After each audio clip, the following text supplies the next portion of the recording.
Good morning. It's another breakfast with the Fat Man. Been trying to get a hold of Guy Smiley. I might have to head over there later today just to see how he's doing. He called me yesterday, but I was kind of busy at Special Olympics.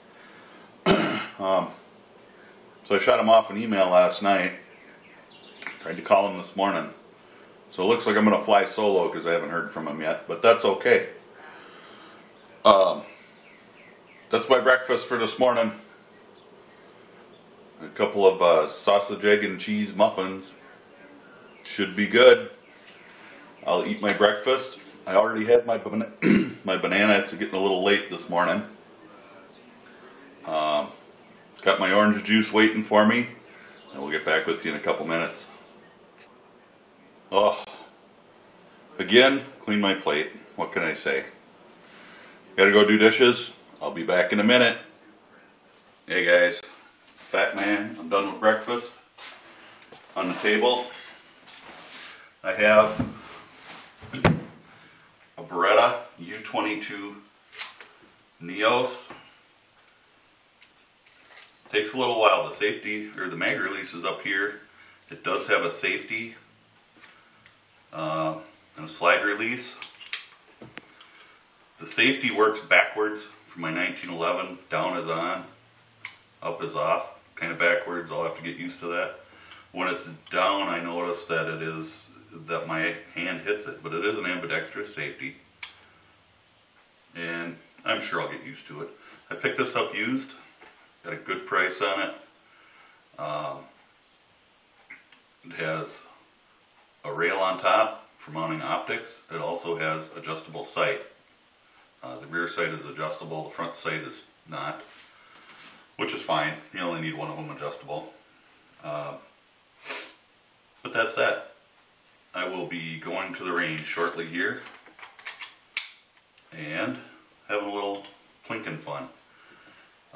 This is a replacement for another gun another 22 that I had. I think 22 pistols are important to teach us trigger control and that sort of thing. So that's why I needed to replace that one. Anyway, the subject today is bug out vehicles. Like I said, I'm not bugging out, not going anywhere if I can avoid it. But if you follow my channel at all, you've seen my truck.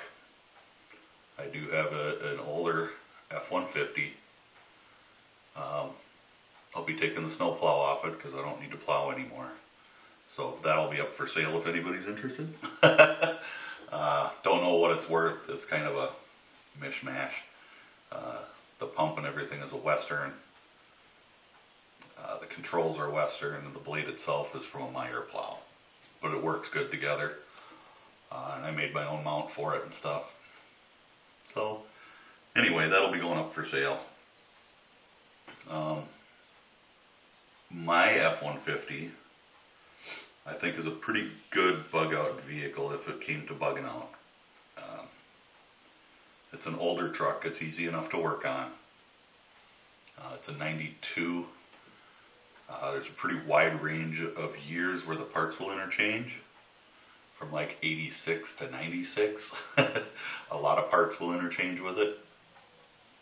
So I'm not too worried about that. There's enough room to work on it. It's easy enough to repair. Mine has dual tanks, so I carry 38 to 40 gallons of fuel. It's gas. I have been looking at other trucks, but the cost of another truck, or the cost of repairing this one, I don't know, a couple grand to fix this one, 6,000 to 10,000 to buy a new one, kind of wash. Anyway, I'm going to probably stick with this one and just fix it. Then I know what I've got.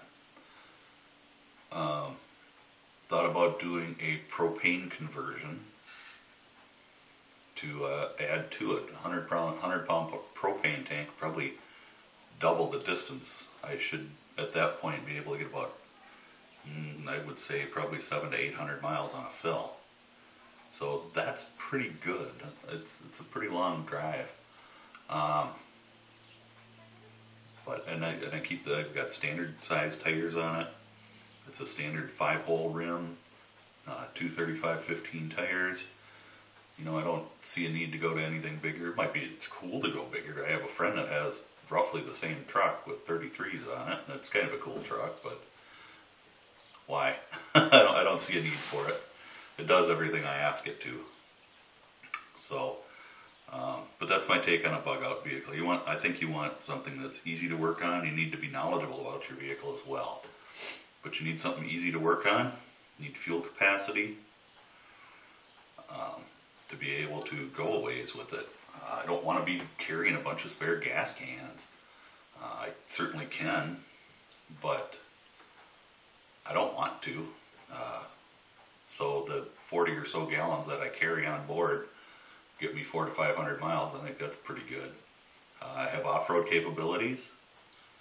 The truck goes pretty much everywhere I've ever asked it to go. It does have the automatic 4-wheel drive in it, which I don't care for, but you know, it's $250 to convert it over to lockers, or to wheel locks, which is something I've thought about, but I don't know that I'm going to do it. I do like the push-button 4-wheel drive. At this point, I don't have to get out of the truck. Push a button, locks it in, off you go. And you never know what's going to be outside your truck. So, with that all being said,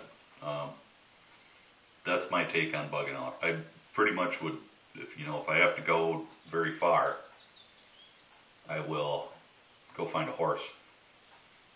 A horse is, a horse is a horse is a horse, of course. The horse will go anywhere and do anything. Sorry about that. That was Guy Smiley. So, at least I know he's okay. He just didn't get the email last night.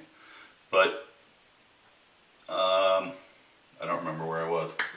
So the bug out vehicle, I'm looking at, there's a lot of different ways to do things too. Dogs can be invaluable. I have backpacks for my dogs. Mostly because we used to go hiking, and you put a backpack on the dog, they can carry quite a bit of weight. It's more like saddlebags for a dog. But, they can carry their own weight. Everybody can carry their own weight. But, again, my truck is basically to get me from here to someplace where I can find alternate transportation, preferably something like a horse. A horse doesn't require fuel. The food that it requires is everywhere. They'll eat grass. Water might get kind of difficult, but let's face it, I live in the land of 10,000 lakes, and then some. So I'm not too worried about that. And I think with that, I am going to take off for a range and shoot my Neos. So hopefully I'll be able to get some video of that. That's going to be it. So stay safe, and God bless, and we'll catch you next time.